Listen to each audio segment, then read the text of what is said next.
Happy Wednesday, everybody. Dr. Muse here with Dr. Ohm for another clinical coffee chat.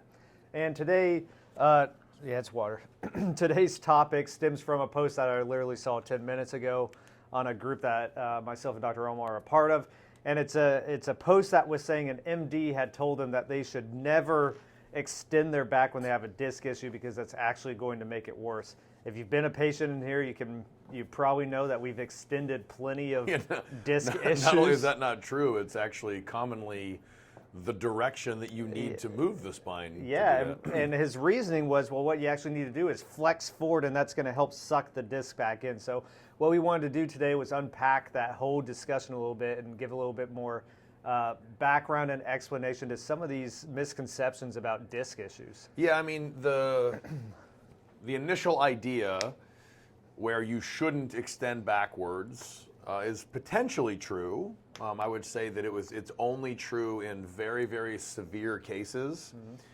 So we wanted to I think it might be helpful to talk about just disc pathology. I know we've covered a little bit before, but if you want to think of the disc as like a water balloon with hundreds, if not thousands, of very, very strong rubber bands wrapped around it, okay? And when you compress it down, either with gravity or through the impact forces of walking or put a barbell on your back, it squishes that water balloon. And if you can imagine, grab me the yellow thing back there. I've got my intra-abdominal pressure or my disc. So you've got the fluid here, and as I compress this down, it's pushing out in all directions. And what that does is it increases the tension in those rubber bands, and that tension then mitigates the compressive forces applied by gravity or impact forces or whatever. And that's great. So if the spine is functioning the way that it's supposed to, then all of those tissues are going to be sort of evenly loaded, or at least loaded in a non-pathological way. And everybody's happy. They stretch out and then they come back together. They're not permanently deformed.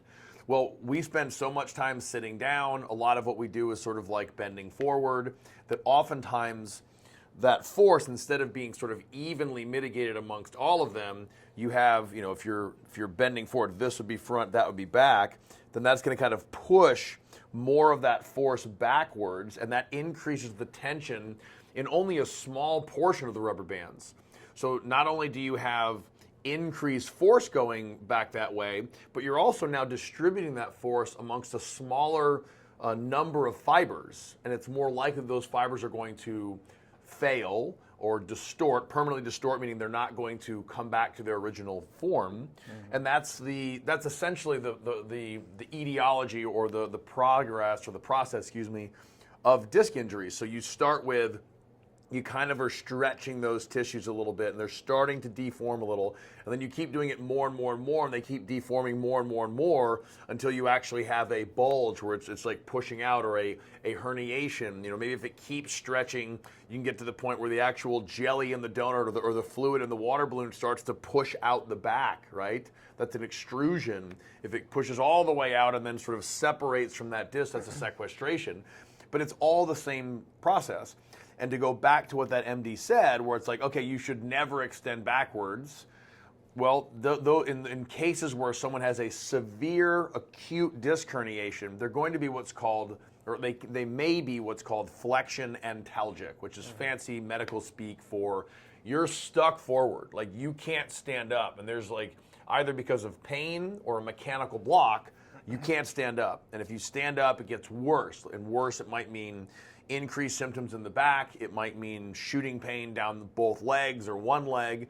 And in those cases, that doctor would probably be correct. Those are a very, very small percentage of the cases. Right. But in many of the cases, he's not correct. Right. And actually, back in the 50s, 60s, 70s, a huge mindset in treating these disc pathologies was to flex the patient, until a guy by the name of Mckenzie came along, certified. Still, yeah. Still certified, where he began to figure out, at first by mistake, that if he extended a patient, that began to abolish some of their symptoms. So oftentimes when we have people with these back symptoms, and maybe even some of the radicular or shooting symptoms down to the leg, they may feel like bending forward actually feels good because they feel this nice big stretch when they do that. And what I oftentimes ask people when they've finally come in after trying that for a little while, I ask them, well, okay, well, how's that working for you? So it feels good for the moment. And in anyone's right mind, they say, well, yeah, it's stretching some stuff out, so I'm doing something good there. When all reality, the painful motion of bending backwards is actually the motion we need to go into. So when he's talking about that flexion and intalgia, where they're stuck in flexion and just can't get back into extension, well, we, in all likelihood, need to extend that patient to restore proper function to that joint. Which is kind of And counterintuitive. Yeah, and it hurts. It's counterintuitive. So the original idea that probably for centuries is how we treated that was what we'd call respect the antalgia. So if you're stuck forward, just stay forward and the body will slowly correct itself.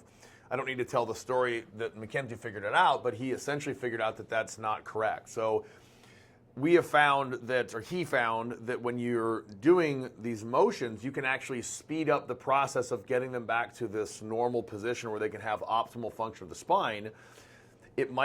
You might actually go through potentially severe temporary pain, and that's why it doesn't make a whole lot of sense. You're stuck forward, you're staying forward because you're like, if I stand up, my back gets really, really bad. So that's like your immediate signal is like, no, do not do that.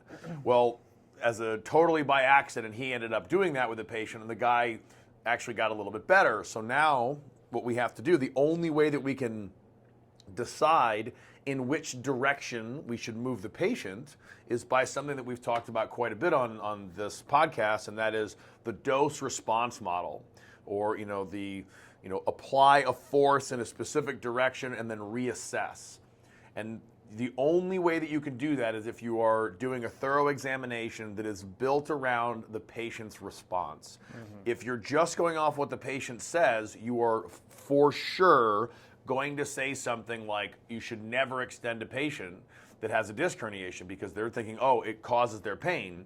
Well, no swipe at that doctor, but that doctor is not doing an exam based on the patient response. If he had been going through slow, progressive, and safe progression of forces, increasing the force so long as the patient's responding well, then he would have figured out in most cases that extension is actually the direction that they need to move in. Yeah. But it is very counterintuitive because you have to be, again, have that thorough exam. You have to have that dose response model. It can't just be take a history, ask what helps, and ask what hurts. Because if you just base it on that, you're going to say, oh, it feels better when I lean forward. It hurts, more when I go back. So then that doctor's going to go, oh, okay, must be a disc herniation. Don't lean back. Yeah.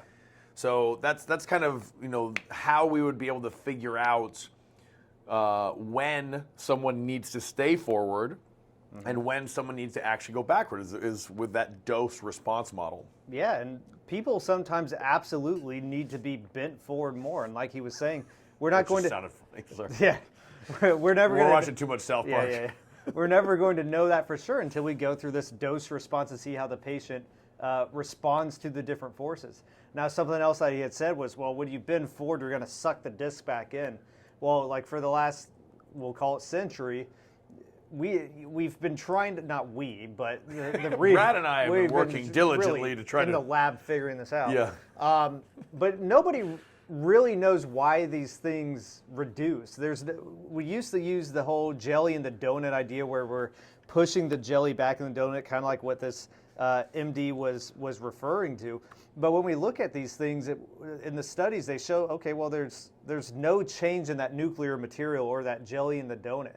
So do we really know exactly what's happening when the disc, when we're treating the disc and they get resolution? Absolutely not. I have no idea. And it doesn't really matter. That's what I tell people. I really don't care if we get you feeling better, you're moving better, you're doing all the things you love throughout the day, but if we shoot an MRI, it still shows a huge disc herniation. I don't care. If you're getting through life perfectly fine, it absolutely does not matter. Well, to add on to that, it sounds a little bit off because I agree with him. Going back to the dose response model, we're able to measure you the patient, you specifically, that whichever human is in the office at that moment, we're measuring your response to the forces. So we can guess, we can have a theory or a hypothesis on why they're responding favorably or not favorably, But by using this dose response model, we're able to take all of the guesswork about what should the patient be doing.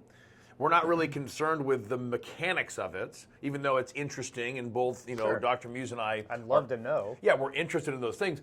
The reality is, we could literally, if you brought a DO, an MD, a neurologist, an orthopedic guy, a chiropractor, a PT, a massage therapist, a cranial sacral person, athletic trainer, you bring them all into a room, and if we did an exam like that, we would all agree that that was the right thing to do. Let's say it was extend the patient. That was the right thing to do with that patient because of the patient's response. We could argue for centuries on what is the mechanism that made them better. That is still up for debate. We're still researching this. They're still doing lots and lots of studies on it. But if you use a dose response model, one thing that everyone would agree on, if it's done well, is that we're able to send the patients home with the best exercise for them on that day at that moment. And that's how you would know, to kind of close the loop on this, whether you should be extending a patient with a disc injury or whether you should be flexing them. Yeah. So after all of that, the answer is it absolutely depends. Nobody knows until we do this stuff. So if you guys have any questions on that one, make sure you reach out to us, comment on the Instagram or the YouTube channel. And then other than that, hope you guys have a good rest of your day, and we'll see you guys next week.